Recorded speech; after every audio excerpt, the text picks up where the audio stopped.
Ƙasar Iran a halin yanzu tana cikin shirin ko ta kwana domin mai da martani domin tabbatar da cewa ta kare kanta. Wannan jawabi yana fitowa daga bakin ministan harkokin ƙasashen waje na ƙasar Iran Abbas Arachi, inda ya bayyana cewa bayan watanni hudu da kawo ƙarshen yakin kwanaki 12 tsakanin ƙasarsa da Isra'ila, wanda a ƙarshe ƙasar Amurka ta shiga ta hanyar kawo ƙarshen yakin, har zuwa wannan lokaci ƙasar ta kasance a cikin shiri fiye da kowane lokaci domin tsammanin kawo mata farmaki tare da shirye-shiryen kare kanta. Arati ya yi wannan zantawa ne tare da wani ɗan jarida ɗan ƙasa Amurka wanda yake da katin shaidar zama ɗan ƙasa a ƙasar Iran, Sijin, inda ya bayyana cewa Arati ya ci gaba da cewa kasancewa cikin shiri ba yana nufin zama ko kuma shiryawa yaƙi ba. Ya bayyana cewa matsayar kana kasancewa cikin shiri to kowace ƙasa za ta shakka da kuma tsoron kawo maka farmaki, inda ya bayyana cewa mamayar da aka yi musu ko kuma shammatarsu da aka yi a cikin harin kwanaki 12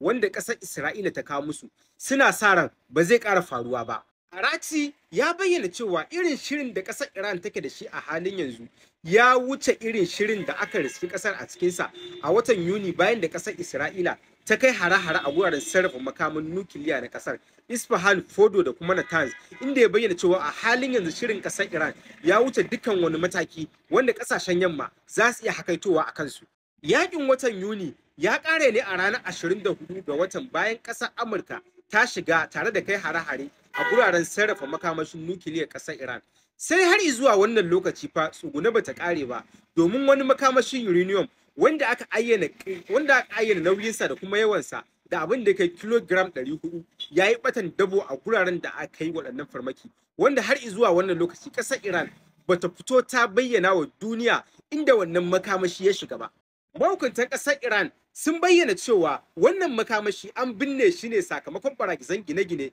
da suka zubo a lokacin hare-haren. Sai dai kuma har zuwa wannan lokaci ƙasar bata ba da dama ga masu bincike akan hukumar ta IAEA masu tattara makaman akan makamashin nukiliya ba. Bata ba su damar ziyartar guraren domin ganewa idanuwansu halin da gurin yake ciki ba. Sai dai Abbas Arati ya sake bayyana cewa shirin nukiliyarsa a ƙasar Iran shiri ne na doka wanda ya ayyana shi yana kan tsarin addini da fatawa, inda ya bayyana cewa addininmu bai ba mu damar mallakar makamin nukiliya ba, amma ya ba mu damar mallakar kowane makami ne domin kariyar kanmu, inda ya ƙara jaddada matsayinsa cewa ba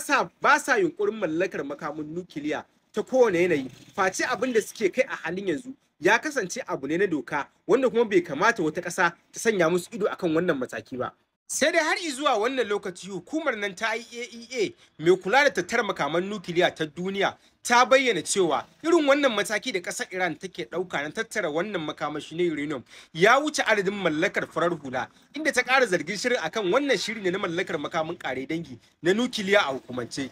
A ɓangaren alaƙa da Washington, Arati ya bayyana cewa babbar takaddamar da ke tsakanin ƙasar Iran da kuma Amurka shine mulkin danniya da nuna iko, inda ya bayyana cewa matuƙar ƙasar Amurka tana kan ƙudurinta na santa a miƙa mata wuya ta ƙarfin tsiya, wannan abu zai ci gaba da samun tirjiya daga ƙasar Iran, inda ya bayyana cewa ba kowane farashi ƙasar Iran take shirye ta biya ba. Za a iya daidaita wannan mataki matuƙar an bi ta fannonin diflomasiyya ta hanyar rage wasu daga cikin ƙudurorin ƙasar Amurka.